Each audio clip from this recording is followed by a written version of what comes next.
Eder, McAllister. Io sono sicuro che lei appunto non si è suicidata, proprio sicuro, e mai più si sarebbe suicidata. Lei aveva altre cose per la mente, altri programmi, e il suicidio proprio non rientrava nel suo modus di vivere ultimamente. Si occupava sempre più di mia figlia e voleva andare con lei in marzo, mi sembra, o aprile, non mi ricordo bene la data, accompagnarla a Londra a fare uno stage d'inglese. Così mi aveva detto, io sono orgoglioso di essere onesto, mamma mia sono orgoglioso, e io ho sempre detto la verità e voglio ed esigo che la dica anche lui, che abbia ancora un briciolo di dignità e che risponda alle domande, non come, e ha detto quando sarà il momento, ma che momento? Ma cosa aspetta? Io non riesco a capire. Mi diceva aspettiamo, aspetta, ma cosa bisogna aspettare? Ha detto solo che bugie, e lui ha raccontato solo che bugie, non ha mai detto la verità, perché anche ascoltando e ho riletto tutti gli atti delle sue dichiarazioni, lui ha proprio detto bugie persino agli inquirenti. Lui ha cambiato versione più volte, non ha mai detto la verità e mi sembra strano che non sia stato neanche inquisito per questo, praticamente falsa testimonianza e non capisco come mai, non riesco a capire. È stato trovata chiesto. senza nessun tipo di anello, mia sorella aveva sempre la fede, l'aveva sempre proprio. E dopo il signor Vigentino ha detto che l'ho presa io non ho preso niente, io sono stato a casa sua quando abbiamo concordato appunto per fare il funerale, e ha detto venite su da me e prendete un ricordo, quello che volete di Liliana, altrimenti io butto via tutto e regalo alla Caritas. Ho detto no, andiamo su. Io sono stato a casa sua, abbiamo preso, ho preso io proprio una scatolina che c'era della bigiotteria e non c'era la fede, c'erano altri anellini, tutto, ma niente, diciamo cose preziose, però ho portato via perché come ricordo. Dopo voglio precisare che ha detto che l'ha trovata la polizia e dopo la signora Gabriella. Allora, intanto sugli atti la polizia non scrive niente che ha trovato la fede. Primo, voglio precisare questo. Io ho accesso agli atti, li ho avuti, li ho letti più volte e non c'è scritto niente. E perciò io vorrei che lui dicesse la verità. Quindi Sebastiano voleva mettere 2000 euro a disposizione di una borsa di studio e poi dare i vestiti alla Caritas. Esatto, voleva disfarsi tutte le cose. Difatti un paio di giorni dopo è andato già dagli amici di Romance, ha detto gli ha portato una macchina fotografica e dei pupazzetti per regalare agli altri amici in Carnia. Il giorno della scomparsa Sebastiano sembrava non avere nessuna intenzione di andare a denunciare la cosa. A me è sembrato stranissimo. Io difatti al momento io ho pensato che forse avranno litigato e allora non pensavo ancora alla denuncia, niente. Invece in serata, quando mi ha detto non è ancora rientrata, di solito ceniamo, non preoccupati, rientra alle 18 ceniamo, e ho richiamato e ho sentito delle voci. E allora ho sentito chi è? Ah, il fratello, ha detto Sebastiano. Erano i vicini e mi fa passano e parlo io. Ed era il signor Salvatore Nasti e mi fa ah sì sono il vicino, non l'avevo mai visto, sentito, mi fa non si preoccupi, adesso lo cominciamo noi anche ad andare a fare la denuncia, perché qua non so niente neanche io. Io ho chiesto anche se appunto bisogna controllare con gli ospedali e da qualche parte che non sia stata abbia avuto un incidente, ma no, abbiamo già controllato, non si preoccupi. L'unica roba che a me non andava e mi ero un po' allarmato è che mia sorella fosse uscita senza i telefoni, ne aveva due, non uno, e proprio li ha lasciati tutti e due a casa. Mi fa, non li ha dimenticati, ho detto, ma mi sembra strano. Invece ho detto, no, capita. E io dubito che sia capitato altre volte, perché ormai il telefono, e già per lei quella volta, era un'appendice, era come se uno uscisse senza scarpe, per dire, e ti accorgi subito che non le hai. E ora sarebbe andato a prenderla. E allora lei io mi sono allarmato per questo, perché ci sentivamo ogni giorno tramite messaggi. Ho sentito dopo appunto che hanno litigato quella sera a casa degli amici, ci sono anche, che erano a cena, c'è anche il video mostrato proprio da lui, da Sebastiano, in televisione e dopo gli amici hanno confermato che litigavano anche dopo in strada e dopo Sebastiano ha detto no, per via perché non li ho portati a casa, non avevo posto in macchina. Invece non era per quello, era di sicuro per qualcos'altro. E dopo hanno litigato avanti, penso anch'io. Una lite tra Sebastiano e Lilli? Secondo me sì. E ho anche la spiegazione perché io mi sono fatto, per forza, ognuno si è fatto un'idea, un film personale di quello che può essere successo. Il mio narra che lei andava alla Wind, non è riuscita a dirmelo, ma probabilmente è così, ha lasciato i suoi telefoni in casa perché li avrà sbattuti in faccia facendo baruffa, perché lui rivendicava probabilmente che erano suoi, di lui. I telefoni che aveva Lilli li aveva procurati Sebastiano, come tutte le altre volte. Motivo per cui lei probabilmente doveva andare alla Wind per comprarsi un telefonino nuovo, punto. Questo è il film che mi sono fatto io. E io inviterei Sebastiano a essere più onesto con tutti, soprattutto con se stesso, e dirci la verità di quello che è successo a Lilli. Faccia l'uomo una volta. Ha raccontato tante di quelle fandonie che siamo stufi di tutti i tipi. Una volta una, Sebastiano, di la verità. Dimmi cosa è successo a Lilli, punto. Te lo chiedo in diretta, tu lo sai. Lui in quel momento è nei pressi. Il suo telefono lo colloca in quel momento, 9, 9 meno 5, 9, 5, in quel luogo. Lui doveva passare a consegnare i coltelli in pescheria in Corso Italia, non ci è passato perché è andato la sera prima, questo non lo ha detto, è scaturito dopo, per nostra fortuna. Ha portato i coltelli alle 6 della sera precedente per essere libero, venendo da dove veniva indifferente, svoltare direttamente su per via Battisti e trovare Liliana alla Wind, se lo sapeva.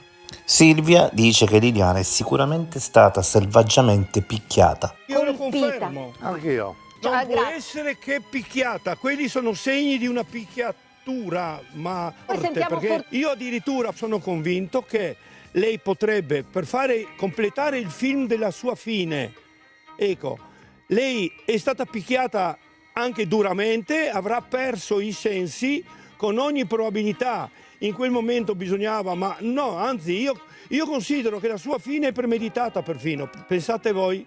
E uscirà, questo non può non uscire, che è stata una cosa premeditata e fatta da più persone, non uno, non potrà non uscire. Erano 3 giorni dopo, mi ha chiamato e mi fa, devo parlare con te, ci siamo visti di fronte al suo, come lo chiama, studio e mi fa, testuale, Sergio, io senza la Lilli non riesco a vivere, ho 560 euro al mese di pensione. Io ho detto, ma cosa mi parli adesso di soldi?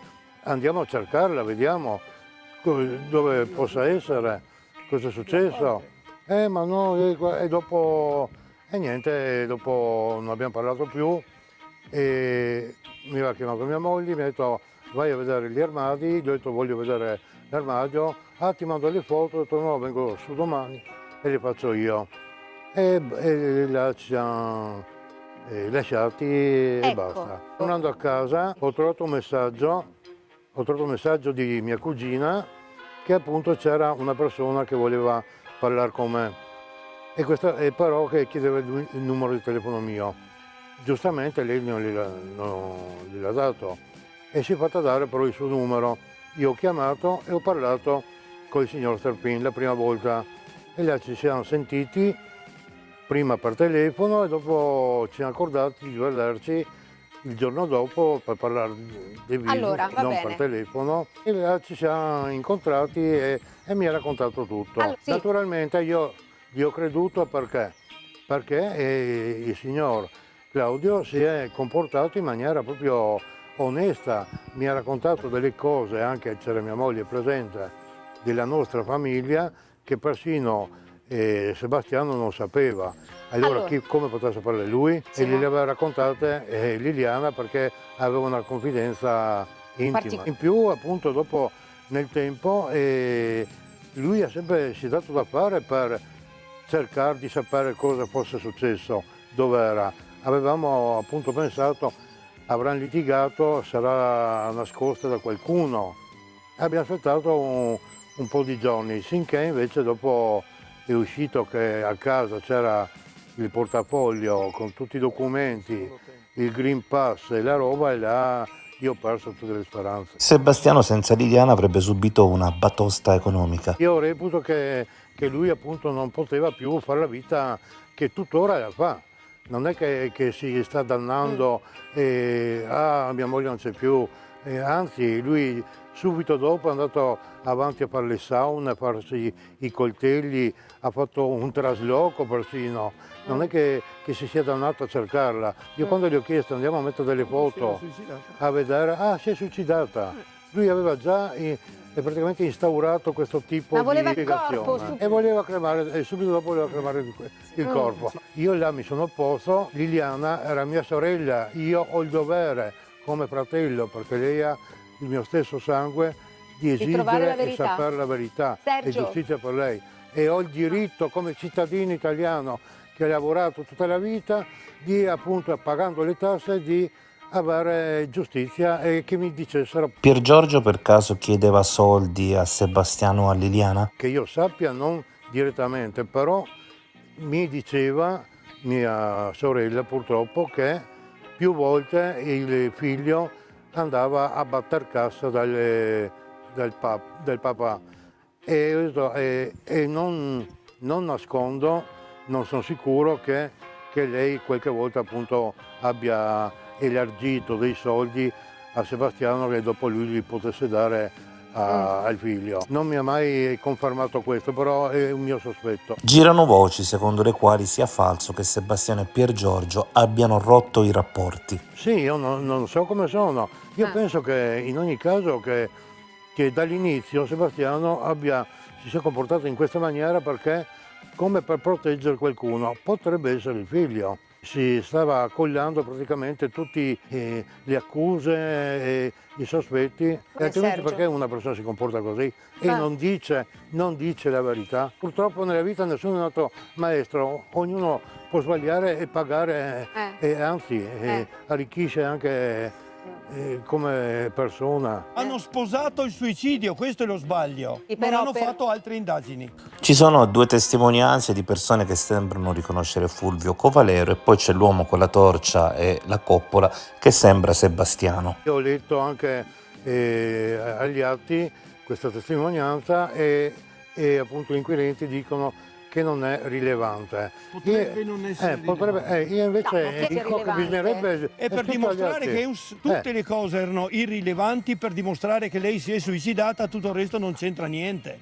Uno ha fatto e fa quello che vuole. Siccome non si è suicidata, adesso dobbiamo ripartire ed è questo che attendiamo da questa riesumazione. Io voglio sperare che venga finalmente dichiarato da chi di dovere che non si è suicidata ma ha subito un pestaggio, poi dopo può essere perfino morta per ipotermia da qualche parte dove è stata nascosta al freddo e dopo ritirata fuori perché il suo corpo doveva essere trovato, altrimenti in questo momento il marito non avrebbe la reversibilità della pensione né i soldi che teneva in banca Liliana. Questa è la verità. Ha un'altra sua storia il Cordino, perché avvolgeva Lili e proviene da casa sua. Hanno trovato sul Cordino una impronta DNA maschile. Allora, subito dopo, prima non era successo, ma subito dopo Sebastiano si è preso il mazzo del Cordino e lo ha portato in questura, cioè nella polizia che prima non lo aveva visto. Ed è evidente che in questo modo il suo DNA è sul Cordino. Per la procura in questo momento il caso era chiuso per suicidio, come è stato depositato e basta. Se non c'era, beato lui, il dottor Dainotti che si è prodigato per questo. Veramente che si è opposto, a quest'ora il caso era chiuso. Non dimenticare di iscriverti a questo canale.